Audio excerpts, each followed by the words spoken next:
Okay, so here we are.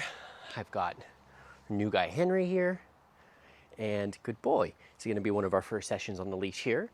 I have him set up on a Premier. Actually, he came in on a martingale collar, but it was a little too big, so we swapped him out to one that was the correct size. So again, if you have a training collar on or a collar that contracts and your rings are touching when the collar is fully engaged, then it's too big. So even where we're at right now, it's too big. So I'm just gonna size it down. All of your training collars need to be fitted correctly, right? They need to be snug, okay? So like not tight, but they need to be snug. You need to be able to get your fingers underneath, maybe 2-3 fingers, but not your whole hand and wrist, okay? So got him set up on his 6-foot leather leash here, okay? So what we need to start working on first is his leash skills and his leash manners, right? And teaching him to start to pay attention a little bit more and work on his impulse control, okay? So, good boy. Things that I'm paying attention to even right now at the beginning, good boy, is always just kind of marking and letting him know that paying attention to me, giving me his focus, looking at me, good boy, is a good thing, okay? So these small moments and like the small details, guys, they matter, okay, right? Everything matters here in terms of your feedback that you give your dog, which is a creature that is based on feedback, right? They move through the world just like we do, and they get feedback based on, what they put out there, right? So we have to let him know, good boy, that as he's giving us that, he gets good feedback, okay? So it could be something as simple as, good boy, look, just petting him, right? Giving him physical attention. Or we can, also do the same thing with the food, okay? So, unfortunately, that's what we're gonna be working on, is him actually picking up food from the ground. So like he needs to do a better job of actually putting it in his mouth, okay? Some dogs are, especially our young dogs, they're not coordinated yet, which is kind of an interesting thing, as it should be pretty straightforward for them to eat food. But like as I go to give him this, he doesn't, again, a lot of dogs will just snatch it out of your hand, and other dogs are kind of like real gentle. So he's just taking it, yes, really, really slow, but I need to make sure that he's actually eating it. It doesn't fall on the floor and then he just picks it up from the floor, because that's actually what we're gonna work on right now, okay? So, let's just hop into that, I guess, because I have a couple of exercises that I want to work on, but let's just hop into it. So first things first is just, again, we always conditioning. Let me try to bring him around here. We're always conditioning to the left side, okay? So we teach them, our dogs, to be on one side with us, okay? And we're going to be consistent with that. So first things first is go ahead and cut the leash in half, meaning don't hold the leash like this where we have all this slack, right? So go ahead and cut the leash in half. Okay, so this is a good example here on why we need to do that, because as his nose started to hit the ground, yes, I'm gonna give him a little bit of leash pressure there to let him know that I don't want him to smell the ground, okay? But then obviously as he kind of looked up at me, I went ahead and gave him food. I wanted to let Henry know I'm the main priority. We are the main priority, yes. He's gonna get everything he wants through us, okay? So whether that's moving and actually walking or whatever, everything needs to come from us. Your dog needs to know, hey mom, hey dad, can I do this? What do you have for me? They need to know they need to go through us. So, let me move that foxtail out of the way there. Okay, so we'll go ahead and cut the leash in half so that we can make sure that we have the correct length to work with. We don't wanna be doing this. Okay, we don't want to be doing any of this where we have all this leash and our timing is incorrect and we're kind of pulling them all over the place incorrectly. Okay, so go ahead and keep it a little short. So we're going to focus on it being loose though. Okay, so right now it's loose, but I can quickly engage it based on the length of leash here. Okay, so like we always do, two treats in the hand. We're going to throw one and we are going to let him know not to pick those ones up, but as he starts to focus on me, I'm going to reward him. Okay, so things on the ground are off limit, and we're trying to teach limitations, impulse control, and the ability to start giving us attention. Okay, so don't care if he sits, don't care about any of that right now. All right, so let's go ahead, throw one. See what decision he makes. He's looking at it, and good boy. He decided to stop paying attention to the food, and I went ahead and rewarded that, right? Okay, so like he's just gonna spit that out. Let's just keep working on it. So we have to be a little picky here. I don't want him to kind of chew it and then spit it on the ground, and then now he's eating it off of the ground. That really goes against what we're trying to teach here, right? So let's try that one more time. We'll go ahead and throw one. And yes, good boy. Good boy. Okay, so he's eating it. Okay, that's good. Okay, so let me go ahead and I'm gonna pick that one up again.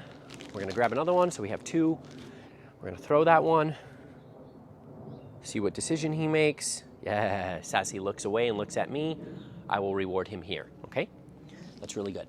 So he's yet to try to pull out towards the food, okay? And if he does, all you're gonna do is simply, well, and again, this is where we need a gauge, okay? But all we're gonna do with him, it seems like it doesn't take much of our engagement of the leash to stop him, okay? And that's really what we're looking for. What does it take to stop them, yes, when they are pulling out or being impulsive? Okay, what does it take for us in terms of sending them a signal for them to stop? That's what we're looking for. That's limitations, right?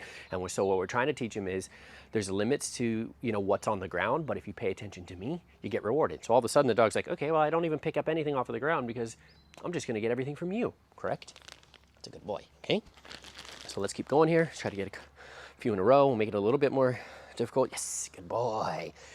And they start to pick it up very quickly, right? They're like, oh, okay, well, you let me know don't get those ones. And if I just pay attention to you, so I don't want him to pull away like this. So I'm gonna bring him forward a little bit. I don't want him to start pulling over there. The whole point is actually teaching our dog to stay by our side. So unfortunately, you see, he also, one thing, his owner just put the collar on for the first time yesterday, right? So this is all pretty much brand new, and also that he's only 5 months old, so some of that kind of goofiness right there where they're growing into their body and then they really kind of don't know how to be on a leash and collar yet, and they kind of flopping all over the place, okay? So let's keep going here. Throw one.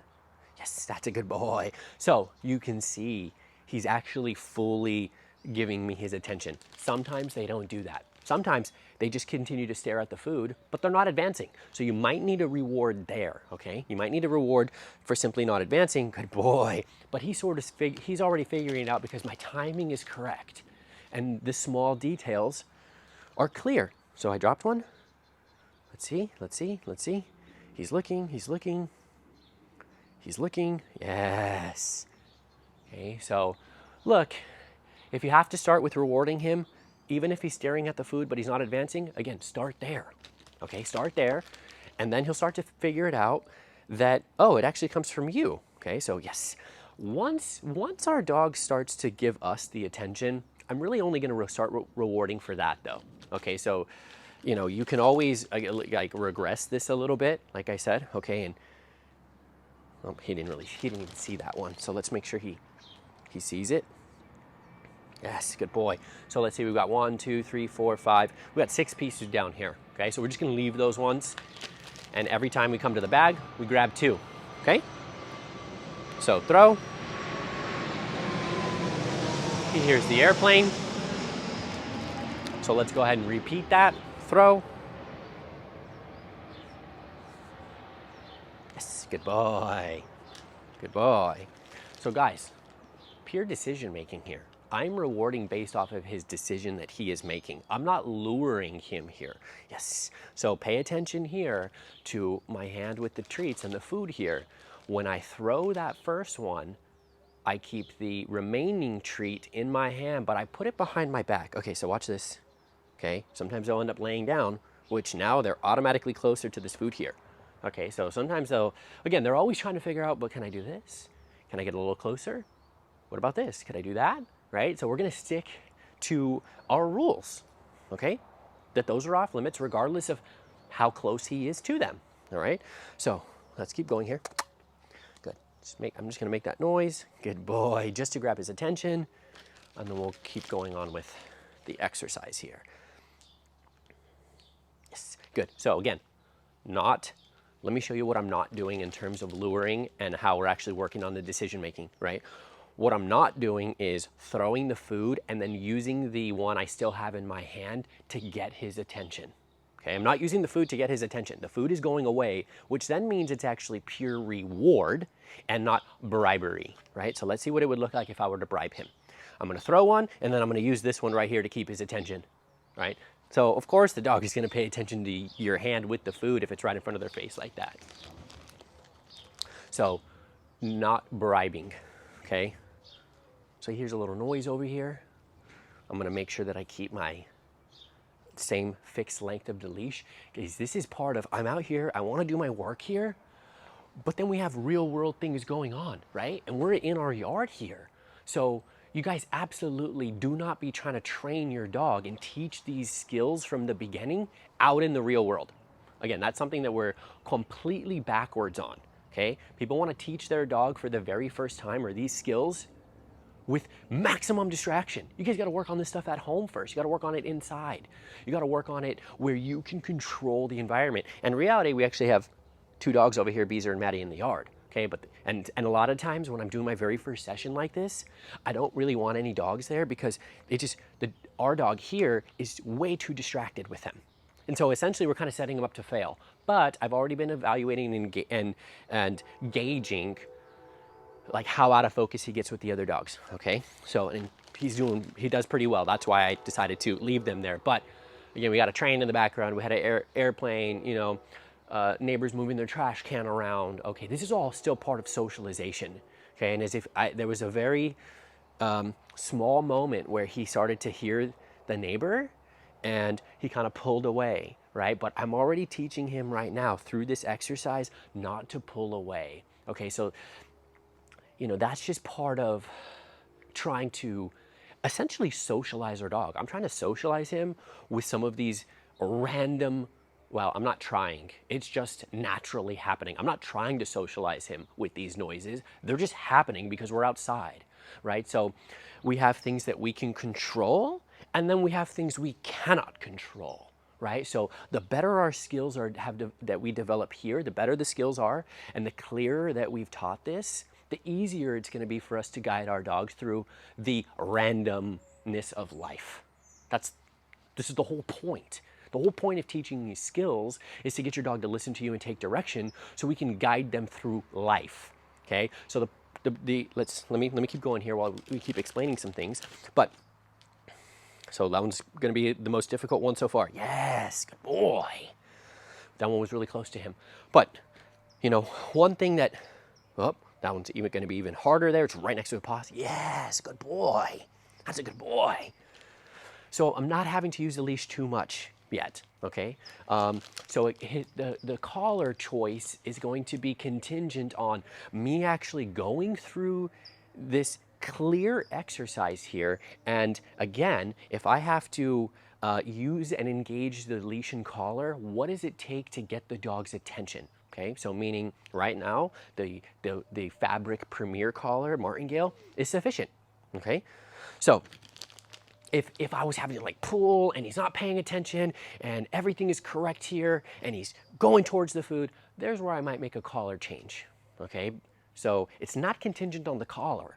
It's contingent on everything we're talking about. That just happens to be one portion of this. It's a tool, right? But we do the teaching, okay? We do the teaching. That's just a tool, all right? So, good. Let's do this again here. Yes, good boy. So look, smart dogs, guys, it's only gonna take you a few reps to pick this up, okay? Once you start getting 10, 15 reps deep with a dog that is smart and can make those decisions, so yeah, that's a good boy. Like, they're gonna start getting it right away, okay? But we need to keep molding this. Like, just because the dog gets it a few times doesn't mean that it's been molded as a habit. It means it's working right now, but will he do it in 2 hours? Will he do it in 2 days? Will he do it in 2 weeks? Will he continue to do it in 2 months? 2 years, right? You have to continue to mold these understandings and expectations as habits. That's what we're trying to do. So last portion just on this here as we get in, you know, probably 15, 20 reps here is, yes, most people are going to tell me, well, look, I feel like most people, they're going to work on simple things like sit, paw, shake, you know, down, Those are skills, yes. But they're like, they're tip of the iceberg skills. I'm looking at the skills that are below the waterline, right? That whole chunk of iceberg that's below the water. You're only seeing that little bit on top. We need the whole chunk under the water, okay? So what we're really doing here, again, is working on impulse control, patience, self-control, the ability to take direction, pay attention, limitations. Those are the skills that our dogs need to learn. Which in reality, yes. Okay, so now I want to kind of lure him because he's getting a little distracted with Beezer here. Okay, so again, a little bit my fault by having them there, but so far so good. Okay, but how many times have we heard over the course of 13 years, oh yeah, my dog's pretty good. My dog has this, my dog knows that, my dog knows. No, yes. Teaching your dog to sit doesn't build confidence in your dog. Okay, teaching your dog to sit doesn't teach your dog how to take direction from you and show your dog that you're the correct leader. Good. So he gets a little bit of whining going on, and that's also just part of limitations that he's learning. Okay, so the point is, most people teach their dog some things, but in reality, they're not the correct things. They're not correct. Just because your dog can sit and high five and shake and roll over and lay down and maybe stay for 5 seconds or 10, maybe tops 20 seconds they can hold to stay, that's not going to get you to where you want to be, because those are not the correct skills. The correct skills are, again, impulse control, patience, self-control, decision making. Good decision versus bad decision, right? This is it right here. Bad decision is he impulsively pulls out to food. That gets controlled with the leash. Good decision is he doesn't pull out to food, gives me attention, and gets rewarded. Very, very black and white. Okay, very black and white. Firm but fair. Now, with him, we're not having to be firm. We're not having to be firm on the leash because of his character. But we are firm in terms of the rules. We are firm in terms of the expectation. So just because I don't have to be too pushy with him on the leash to control this, doesn't mean I'm not firm with the expectation that these are off limits and he's not allowed to leave my side without permission and be impulsive and not have patience and self-control. That's a firm, right? We have to be firm on rules, expectations. We need to be firm on our own follow through. That's a huge problem. We don't even follow through, right? And all of these ultimately lead into bad habits. They're bad habits, okay? So in reality, look, the reason why your dog has bad habits is because you have bad habits. The reason why our dogs turn out well when we put them through our training program is because we have good habits, right? We have good habits. And then we help form the habits within the dog. So guys, everything that you're having a problem with is just stemming from your bad habits. So unfortunately, that's an unfortunate part, okay, about life, is that everything stems from you. And when we learn to take accountability, not only for ourselves, but for our dogs, you'll get there.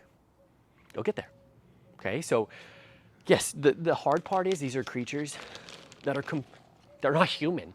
They're completely different than we are. We forget that we're trying to live with creatures that are not human inside of our house for, 10 or 15 years. We forget that. We forget what we're doing here, right? So we're trying to always bring some light to that, okay? To remember what we're doing here and what is going to require from us, okay? So firm but fair. That's very important. Society is firm but fair. Like maybe not, okay? But look, there's rules, right?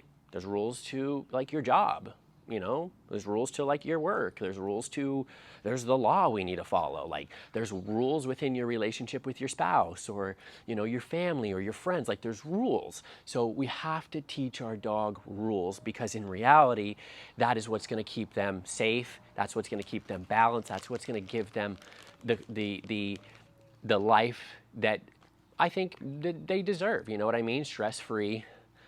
Great companions, and we're going to be able to do a lot more with them, and they're going to live longer, healthier, happier lives with rules. Okay, so bad habits are why we are where we are with our dog. Okay, if it's not working, it's because you have bad habits. You have bad habits of your communication. You have bad habits in not teaching things. You have bad habits in not following through. Like, that's the biggest one, guys. Everything in life is based off of action, right? Everything in life is based off of a tremendous amount of action. You don't get anywhere. You don't advance with no action. Okay? You don't go to work and get paid without going to work and doing the job. Like, you don't get paid without action, right? You can't drive somewhere without actually taking action. Okay? So the same thing with your dogs. You're not going to get anywhere if you don't take any action. Yes, good boy. Good boy. So we're trying to mold and instill good habits in our dog, which come from our good habits. Okay, so good boy. So this is pretty good so far. I think we've got in about 20 reps here. He's picking it up. Okay, so again, look at the bigger picture as we end this right here. I didn't work on no sit. I didn't work on any type of obedience. I worked on limitations. I worked on engagement, focus, rules, limitations. That's what I'm working on. Those ideas, concepts, skills are what we need to develop to actually like untap your dog's potential. Simple sit, simple down, simple high five, and a 5-second stay. That doesn't unlock your dog's potential. Obviously it doesn't, because we're not requiring enough from them. These are extremely intelligent creatures. We train them, breed them to save our lives. They are extremely capable. We have to just know how to bring it out of them and keep it. And that's a skill in itself. That's a skill in itself. You have to learn that, which is what we're trying to teach you. This is a two-part combo here, right? Half of it is the dog, half of it is us. When it comes to how we work with you, it's three parts. It's us, it's the dog, it's you. Right? Now, mostly it's you and your dog. We just play our role in teaching the skills and then teaching you how to tap into the skills and also empower you to be able to do those things. We have to empower you. Okay? We're trying to teach you how to be correct leaders and try to be the best dog owners that you can be. That's what this is about. And part of being the best dog owner we can be is being the best version that we can be. That's all that is. Because being a dog owner is part of me, right? So if I'm the best version of me, then that needs to include dog owner, right? So the hard part is, so here. First time he's kind of like really putting his head down for some crumbs. And you can see I'm just pulling up. And so it took me two or three tugs to stop him. Okay, so that's already working on a little bit of leash pressure there. That's part of leash training, right? So let's see what happens here. So I'm gonna let him know here, again, not to go down like that, okay? So leash technique. As we're just kind of standing here and talking and the dog is just behaving naturally, it always opens up, oh, well, now he's doing this. Let me show you this. Well, now he's doing this. Let me show you that. Let's talk about this. Okay, that always happens because, again, these are just living creatures that are just making decisions, right? So, good boy. So what I'm looking for is when I engage my leash, I'm not pulling so much. What I'm actually doing is I'm keeping pressure and then I'm relieving the pressure as he, I guess, pulls himself away from the ground. Like as he comes back to me, I'm relieving the pressure. So really it's, what I'm looking for is almost a engage, disengage, engage, disengage. What I don't want to do is drag him away. I don't want to drag him away from the ground. What I'm trying to do is send him a signal for himself to pull himself away. Trying to send a signal to him for him to pull himself away. Okay? This is natural for dogs, guys. Dogs don't bite each other and drag. They don't pull each other. Okay, what they do is they snap. They snap at the other dog and the other dog pulls himself away. Okay, they don't grab and drag away and say, get away from me. They say, get away, and the other dog says, okay, I got it, I'll move away, right? So here, I want to send signal to say, nope, not towards the ground, and for my dog to say, okay, yeah, you're right, I shouldn't pull towards the ground. Okay, so It just happens to be towards the ground, but what we're trying to teach is not pulling in general. Okay? This is, again, our lunging problem, our reacting problem is stemming from a lack of patience and self-control. Okay? So we're trying to teach patience and self-control here, right? So let's go ahead and end it right there. All right, this is pretty good here. Again, it's also me evaluating like where I'm at with him. Okay, so very, very early on here. Okay, so we're going to keep expanding on this and keep expanding on the concepts. Those are the most important parts. If we don't understand what we're doing, we don't understand the concepts, you're never going to get to where you want to be. And that's for you. That's for you. You have to educate yourself. You have to take action. Shh, come on, come on, come on. So I'm gonna bring him around. He's getting a little bit of whining there. We got to squirrel off. He might start barking, so I'm just gonna pull him away. You have to educate yourself. You have to take action in trying to learn these things. We all decided to get a dog, and so it's up to us on, how much we want to get out of it. Okay, which I think, again, if we're not doing these things, we're leaving so much untapped potential in our dog and untapped potential in your relationship with him. Okay, and what we've seen is when we don't develop these things, your relationship degrades. It degrades because we're not hitting all the points that are necessary for a dog to live a healthy, balanced life with us. Okay, so that was pretty good for right now. We're gonna keep building on that. One last part there. Notice I said no words with the exercise. I didn't say no. I didn't say when he would try to go for the food. I didn't say anything. This is not contingent on words. This is just contingent on feedback. Okay, feedback with leash and feedback with food, right? It's opposite ends of the spectrum. You have one that controls, which is the leash, and you have one that rewards, which is the food. Okay, so I don't want to put a word to not picking things up off of the ground. I don't want to put a word to no pulling. I don't want to put a word to don't be impulsive. Guys, dogs are impulsive by nature. It's going to happen, right? Our dogs, Micah, Dia, Honey, they're impulsive. Like you can develop what we're talking about on top of the impulsiveness, but you'll never remove it because it's a dog. It's a dog. So it becomes controllable, right? That's all we're looking for. Does it become controllable, right? So in the beginning here, well, actually with these hard no's, it's a hard no not to pick things up off of the ground. It's a hard no not to lunge. It's a hard no not to pull, right? It's a hard no not to get on the counters. It's a hard no not to bite people, right? It's a hard no not to get in the trash. It's a hard no's. We have no words. No words. Action for hard no's. Okay, so no word to this, right? No word. Get the dog to be thinking here. Oh, whoa, food on the ground. Oh, he said no with the leash. Oh, well, if I pay attention, I get food. Go off of action, okay? Too many words, not enough action is why we have problems. Okay, good boy.